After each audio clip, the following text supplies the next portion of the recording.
¿Qué tal? Mi nombre es Carla Juárez y nosotros venimos a explicar lo que consiste en memoria a lo largo de este video.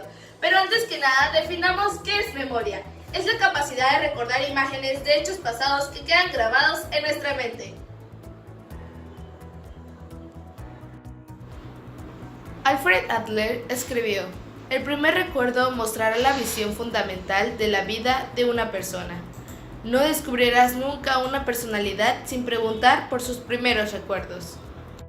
La desconfianza que se debe mostrar ante los recuerdos de la infancia queda evidenciada por completo en este relato de Jean Piaget, teórico del desarrollo cognitivo, donde nos muestra que muchos recuerdos que se tienen por reales son indudablemente de la misma índole.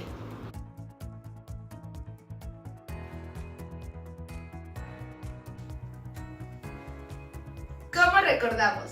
Existen 4 pasos. Percepción, este es un proceso involuntario, ves u oyes algo que te impresiona. Codificación es un proceso de clasificación. Almacenamiento es el material con el que se puede permanecer en tu memoria. Y recuperación es el extraer del almacenamiento la información. Modelo del almacenamiento y transferencia de Atkinson y Shiffrin. De acuerdo con esta teoría sobre el funcionamiento de la memoria, contamos con 3 tipos diferentes de memoria. En primer lugar, el material atraviesa nuestros sentidos, ojos, oídos, nariz, entre otros, para llegar a la memoria sensorial. En menos de un segundo, esa información desaparece o es transferida de la memoria sensorial a la memoria a corto plazo, donde puede permanecer alrededor de 20 segundos. Si no desaparece en esta etapa, se dirigirá a la memoria a largo plazo, donde puede permanecer el resto de nuestras vidas. Modelo del almacenamiento y transferencia de Atkinson y Shiffrin. De acuerdo con esta teoría sobre el funcionamiento de la memoria, contamos con 3 tipos diferentes de memoria. En primer lugar, el material atraviesa nuestros sentidos, ojos, oídos, nariz, entre otros, para llegar a la memoria sensorial. En menos de un segundo, esa información desaparece o es transferida de la memoria sensorial a la memoria a corto plazo, donde puede permanecer alrededor de 20 segundos. Si no desaparece en esta etapa, se dirigirá a la memoria a largo plazo, donde puede permanecer el resto de nuestras vidas.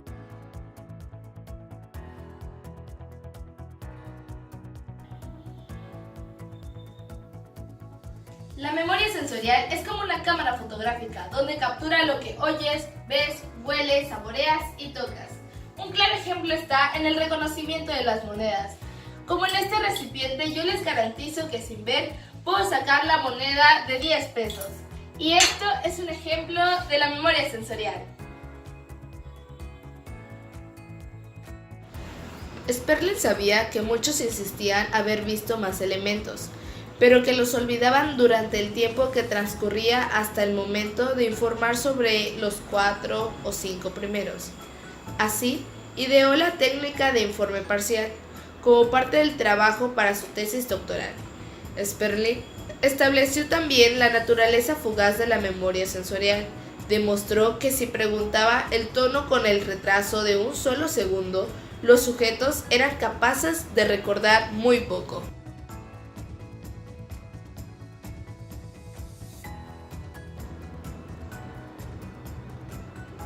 Existen 2 tipos de memoria sensorial. La primera es memoria icónica, que esta procede de los órganos de la visión y desaparece más rápido de las que provienen de los oídos, conocida como memoria ecoica.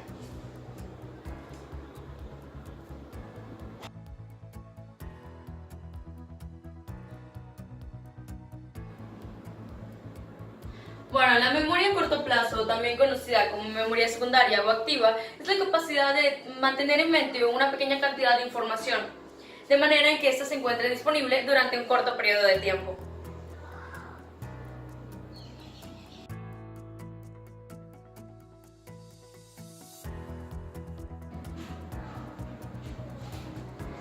Algunas de las características de la memoria a corto plazo es de que ésta se decae rápidamente, por lo que si no se repite el material que se quiere recordar, este se olvidará en un aproximado de 15 a 18 segundos. Otra característica es la de que el repaso ayuda a mantener el material en la memoria a corto plazo. Repasando, quedará en la memoria mucho más tiempo. Una manera de llevarlo más lejos es con la repetición elaborada, en la cual se olvidarán los elementos una vez que se hayan utilizado. Bueno, la tercera característica nos dice que la memoria a corto plazo es como la amplitud de su atención. Supongamos que recordamos cada situación trivial en la que estamos inmersos durante el día, pues esta información interferiría con nuestra capacidad de enfocarnos en otras actividades y para comprender el nuevo material que necesitaríamos para ellas. La capacidad de la memoria a corto plazo es reducida, lo que George Miller llamaba el número mágico. Define los límites de la memoria de corta duración. El número mágico es el 7, y este es el mayor de los elementos que podemos almacenar en la memoria a corto plazo. Un elemento es una unidad de significado como una letra, un dígito, una palabra o frase. Algunas personas a veces no pueden recordar más de 5 elementos y otras, en cambio, pueden llegar a recordar hasta 9. La recuperación de la memoria a corto plazo es rápida y exhaustiva. Si tenemos información almacenada en la memoria a corto plazo, la podemos obtener rápidamente, demostrado en los experimentos realizados por Saul Sternberg. Centrándose en el tiempo de reacción, los investigadores exploraron dos cuestiones básicas sobre la forma en que recuperamos la información de la memoria a corto plazo. Si la gente examina los elementos de la memoria a corto plazo uno tras otro, es el procesamiento serial, o globalmente, todos a la vez, es el procesamiento paralelo. Una manera de responder a ello consiste en variar el tamaño de la serie de memoria. Sternberg encontró que la búsqueda para las series de memoria largas lleva más tiempo, llegando a la conclusión de que probablemente busquemos los elementos uno tras otro. ¿De qué manera las memorias a corto y largo plazo funcionan juntas? La memoria a corto plazo contiene una cantidad limitada de material activado que está siendo utilizado, mientras que la memoria a largo plazo contiene una gran cantidad de material codificado, normalmente inactivo. Una cosa puede estar en una y otra memoria al mismo tiempo. Otra manera de observar la diferencia y la relación de dos tipos de memoria es comprender que todo lo que aprendemos pasa a través de la memoria a corto plazo antes de que pueda acceder a la memoria de largo plazo. Una vez allí, habrá de ser activada para que se pueda trabajar con ella. Toda la información que se quiere recuperar de la memoria a largo plazo ha de pasar a la de corto plazo para que pueda ser utilizada. Sin embargo, no toda la información se dirige a la memoria a largo plazo. La importancia de la transferencia de información desde la memoria de corto plazo a la memoria de largo plazo. Imaginemos que nunca transferimos nada desde la memoria de corto plazo a la memoria de largo plazo. Si nos desplazáramos hacia un nuevo lugar, no seríamos capaces de recordar el camino hacia casa de un día para otro. Deberíamos volver a aprender la misma información una y otra vez, a causa de la limitada capacidad de la memoria de corta duración. Hay gente que se encuentra en este limbo de memoria de corta duración perpetua, debido a una lesión, operación quirúrgica u otras alteraciones del funcionamiento cerebral.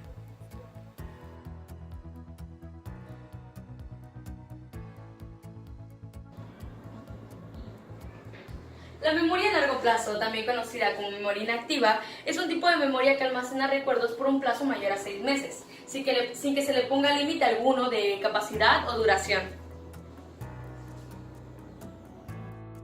Codificación por medio de la asociación.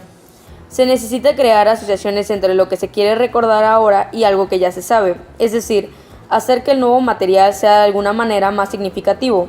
Este tipo de organización significativa es un tipo de codificación. La simple repetición funciona realmente mejor para el recuerdo inmediato, pero este tipo de codificación, la repetición asociativa, es mejor para recordar algo durante un largo periodo. Codificación por medio de la organización. Muchas personas tienden a organizarlo a través de la técnica de agrupamiento, es decir, reuniendo los elementos en categorías y volviendo a organizar en la mente el orden en que fueron presentados. Lo que sabemos del fenómeno lo tengo en la punta de la lengua. Es donde se describen diversas situaciones en las que una persona no puede recordar una palabra, una imagen o un recuerdo reciente, que más sin embargo lo sabe. Modelo de niveles de procesamiento de Craig y Lockhart. Ellos discrepan del concepto de memoria dividida en tres estructuras independientes: sensorial, a corto plazo y largo plazo. Identifican solo un tipo de memoria y sostienen que la capacidad para recordar depende de la profundidad con la que procesemos la información. Procesamos el material a lo largo de un continuo de menor a mayor profundidad, que va desde un nivel de procesamiento superficial hasta otro de gran profundidad. Cuanto más profundo es el procesamiento, más tiempo permanece en el recuerdo. El recuerdo y el reconocimiento son dos medidas diferentes de la memoria. Craig y Tolbin descubrieron que los niveles más profundos de procesamiento se realizaban más lentamente y producían una mejor memorización de las palabras. Morris, Bransford y Frank mencionan casos en que se produce una mejor retención de la poca profundidad de procesamiento, aquella de nivel de procesamiento más profundo.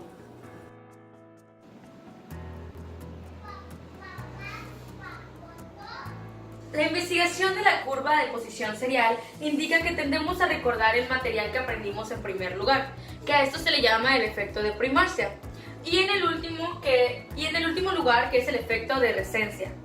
Bueno, sin embargo, hay un elemento poco común en medio del material que hay que recordar. También tendemos a recordarlo, y a esto se le llama el efecto de von Restorff.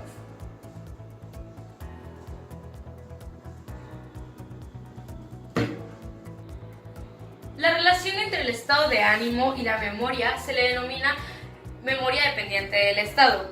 Los recuerdos vividos son recuerdos intensos de lo que uno estaba haciendo cuando tuvo noticias de ciertos acontecimientos, los significativos, como el asesinato del presidente Kennedy, por poner un ejemplo.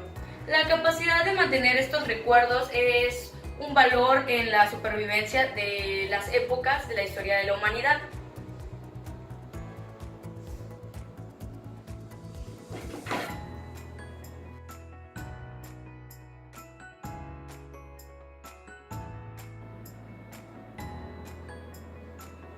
La investigación ha demostrado que al menos algo de lo que recordamos es el resultado de la construcción mental.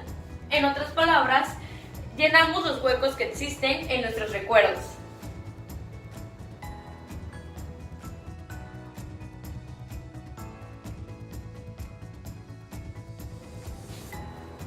¿Por qué olvidamos?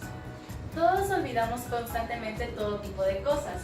Entonces, por ese motivo, los psicólogos han demostrado que olvidamos de una forma ordenada y basándonos en unos principios. El primer investigador de la memoria fue Hermann Ebbinghaus. Él establece que olvidamos de una manera bastante rápida al inicio, pero que conforme va pasando el tiempo, el olvido va a ser de una forma más lenta. Entonces, él, para demostrar su teoría, realizó un experimento dividido en dos. En la primera secuencia, Ebbinghaus se aprendió una lista de sílabas sin orden alguno. Entonces, él descubrió que olvidó de una forma ordenada y bastante rápida. Después de unos 20 minutos, él se aprendió una lista de 13 sílabas para repetirla 2 veces seguidas, sin error alguno. Y se dio cuenta que se había olvidado el 40% de estas. Después de una hora, había olvidado el 33% de la información, 2 días después, un 25% y un mes después, un 20%. Entonces, Ebbinghaus se dio cuenta que si después de aprender algo, una información, y la repetía unas 30 veces seguidas, retenía de una forma más larga la información. Entonces, él descubrió que el reaprendizaje era necesario cuando se quería retener alguna información. Sin embargo, el aprendizaje tiene efectos que van disminuyendo. Se han descubierto que hay varias razones por las que olvidamos. Entonces, se han fundamentado 4 teorías para explicar los motivos de por qué se olvida. La primera teoría es el olvido motivado, represión, luego el decaimiento del trazo de memoria, interferencia y fallo en la recuperación.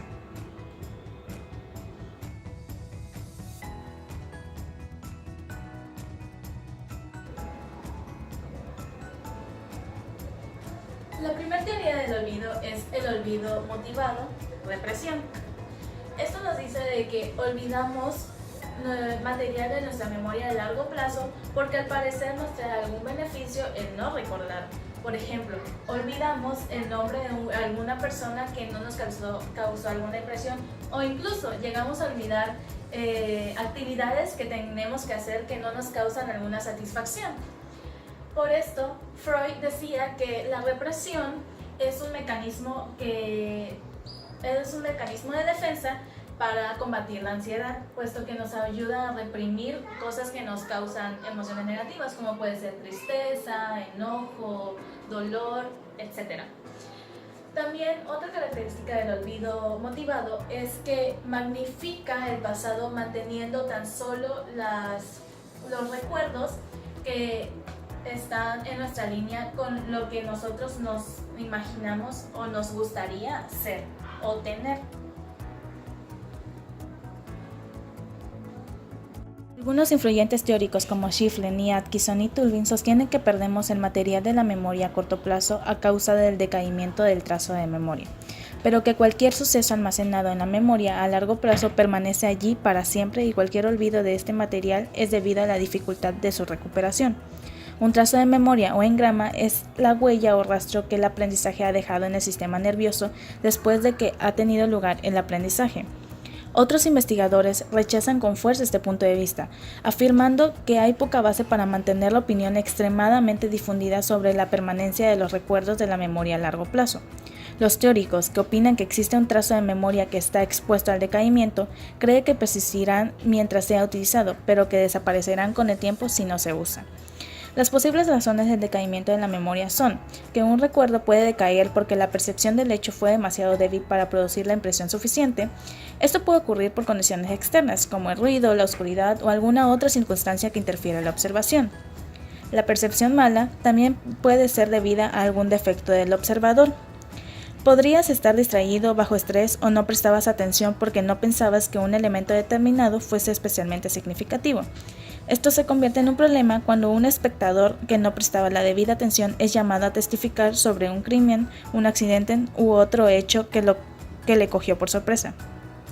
En otras ocasiones, un recuerdo se borra porque no tenemos la oportunidad de repetir lo que queremos recordar. Es decir, si buscas un número de teléfono y se te impide repasarlo mentalmente, puede que no seas capaz de recordarlo o lo bastante bien como para hacer la llamada y casi seguro que lo olvides inmediatamente después. Esto solo es aplicable para la memoria a corto plazo, puesto que una vez que algo ha sido almacenado en la memoria a largo plazo, no es necesario tener que seguir repasando.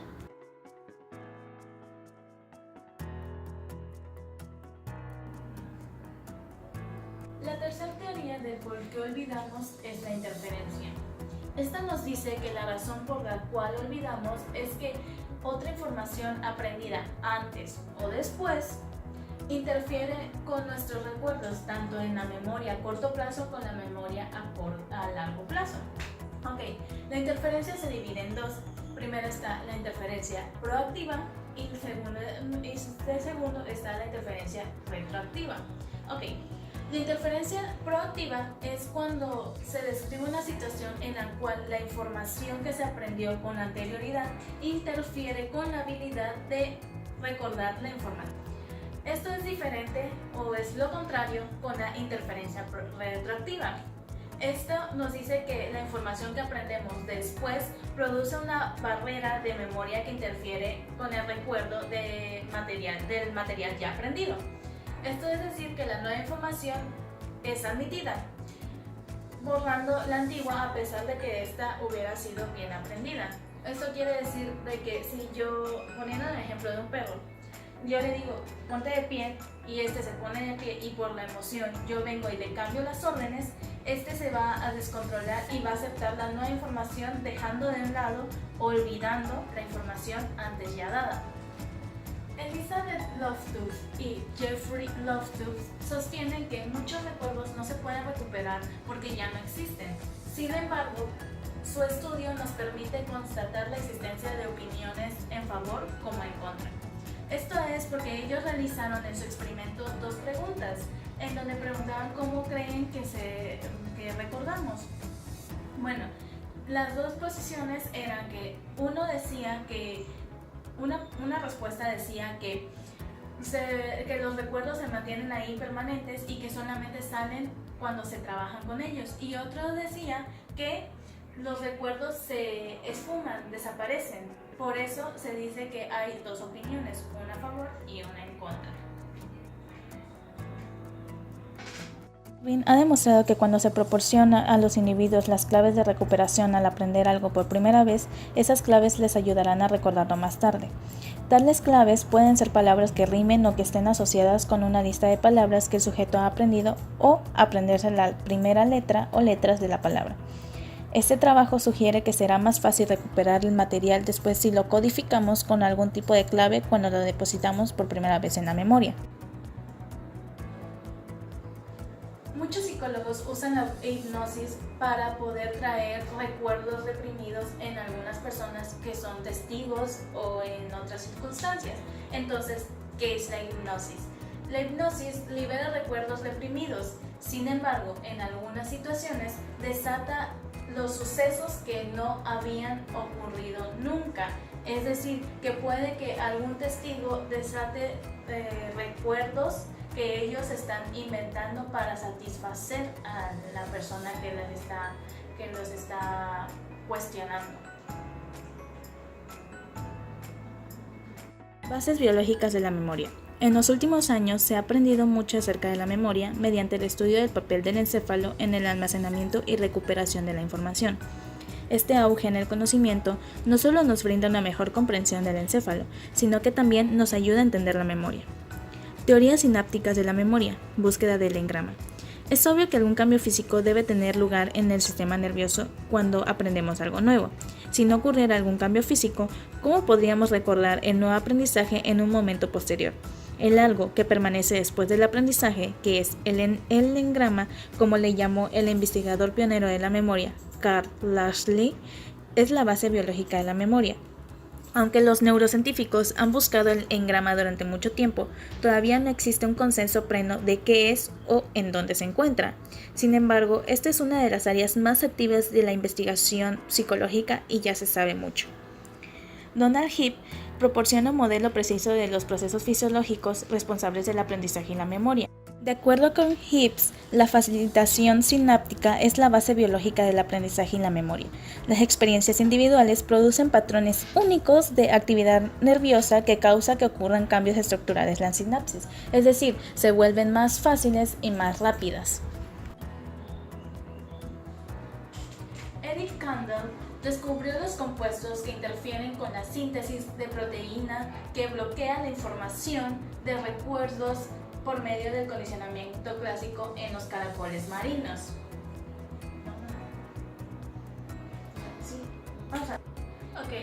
En este experimento surgió un concepto, consolidación. ¿Qué es la consolidación?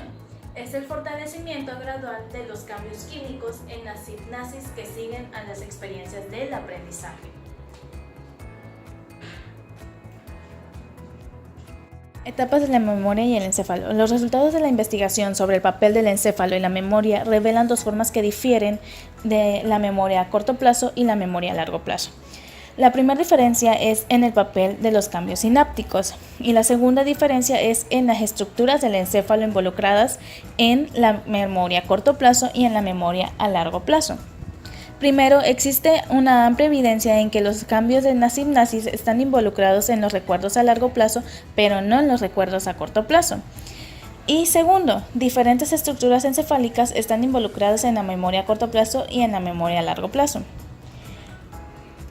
Actualmente están surgiendo evidencias de que diferentes estructuras encefálicas están involucradas en las 3 etapas de la memoria.